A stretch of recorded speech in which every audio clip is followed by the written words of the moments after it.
माता पिताओं, भाई बहनों, बच्चों एवं माता मरियम के प्रिय भक्तों, जय यीशु। आज हम नोएना के 9वें दिन में पधारे हैं। माता मरियम ने पेंतेकोस्त के दिन महत्वपूर्ण भूमिका निभाई। जैसा कि प्रेरित अध्याय 1 पद संख्या 14 और अध्याय 2 पद संख्या 1 से 4 में दर्ज है। उनकी भूमिका के कुछ मुख्य पहलू इस प्रकार हैं। पहला, शिष्यों को एकजुट किया। यीशु की माता मरियम ने प्रार्थना में शिष्यों को एकजुट किया, समुदाय की भावना को बढ़ावा दिया और पवित्र आत्मा के अवतरण के लिए तैयारी की। दूसरा, प्रार्थना का नेतृत्व किया। यीशु की माता के रूप में मरियम ने प्रार्थना में शिष्यों का नेतृत्व किया, अपने विश्वास और भक्ति का प्रदर्शन किया। तीसरा, प्रतीक्षा की। मरियम ने शिष्यों के साथ पवित्र आत्मा के आगमन की प्रतीक्षा की, यीशु के वादों में अपना भरोसा दिखाया। चौथा, पवित्र आत्मा प्राप्त किया।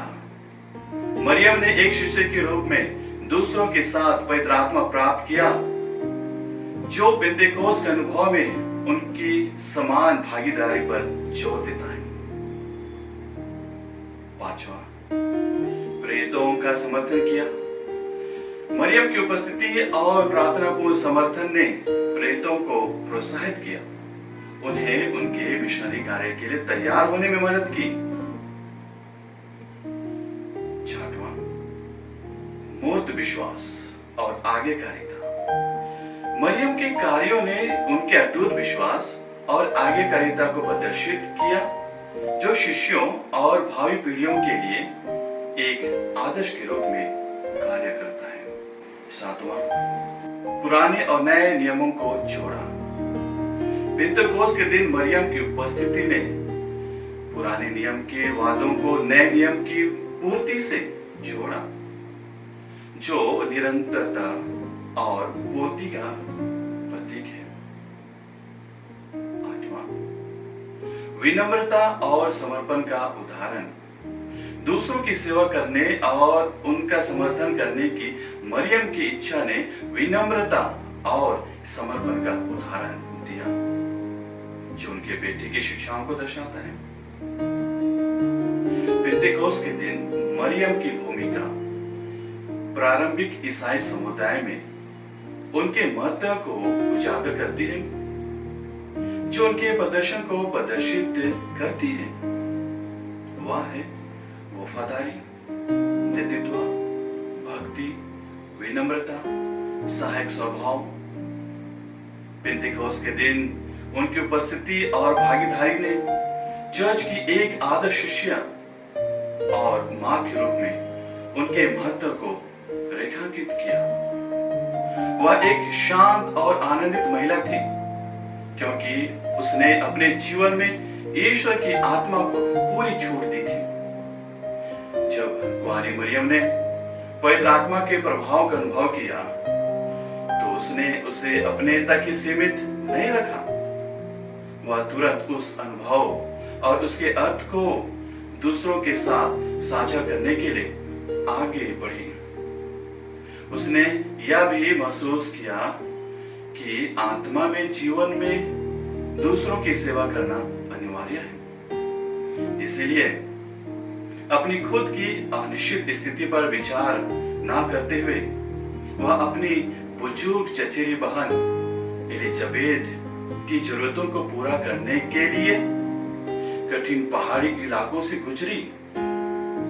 यदि हम ईश्वर की आत्मा को अपने अंदर काम करने की छूट दे देंगे, तो हम आंतरिक परिवर्तन का अनुभव करेंगे,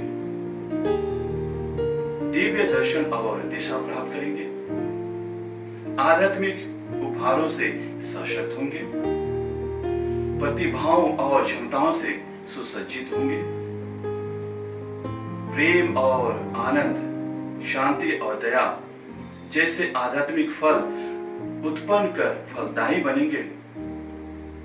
सभी विश्वासों के साथ एकजुट रहेंगे, सद्भाव और एकता को बढ़ावा देंगे, चमत्कारी कार्यों को देखेंगे तथा शुद्धिकरण और पवित्रीकरण का अनुभव करेंगे। चुनौतियों, उत्पीड़न और कठिनाइयों का सामना करने का साहस पाएंगे। मां मरियम को प्रेरितों के समुदाय में पेंतेकोस्त के दिन तक उपस्थित रहना क्यों अनिवार्य था? क्योंकि वह इन केंद्रित पात्रों में से एक है जो यीशु की कहानी और कलीसिया के मार्ग के बीच पुल का निर्माण करना था।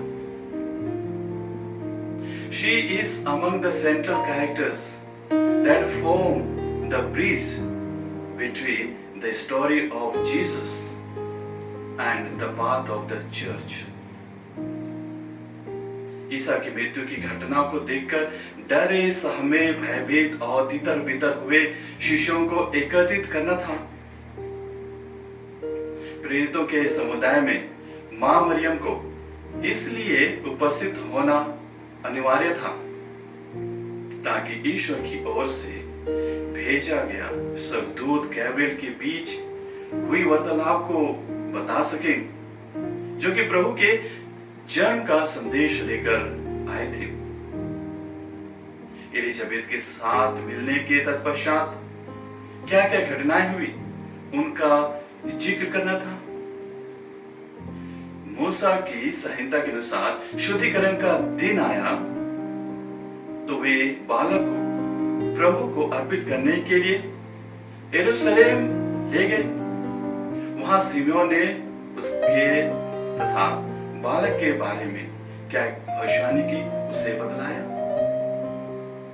प्रभु ईसा के जन्म के बाद चरवाहों की भेंट, ज्योतिषियों का आगमन तथा मिस्र देश में प्रवास जैसी घटनाओं को साझा करना था। नाजरेत में ईसा का बाल्यावस्था, किशोरावस्था एवं युवावस्था में हुई वृतांत को बांटना था। वे सब पवित्र आत्मा से परिपूर्ण हो गए और पवित्र आत्मा द्वारा प्रदत्त वरदान के अनुसार भिन्न भिन्न भाषाएं बोलने लगे। जब मां मरियम हमारे समुदाय में सहभागी होती है तो हमारे जीवन में चमत्कार और परिवर्तन होते हैं। इसलिए किस्त में सभी माता पिताओं, भाई बहनों, आइए हम सब मिलकर के बड़ी खुशी और उमंग के साथ में मां मरियम के जन्मोत्सव का त्योहार मनाने के लिए तत्पर हैं। खुशी से एवं सम्मान पूर्वक हम सभी ईश्वर के राज्य में प्रवेश करने के लिए ईश्वर की महिमा और स्तुति गाएं। धन्यवाद। इसलिए तो स्वर्ग के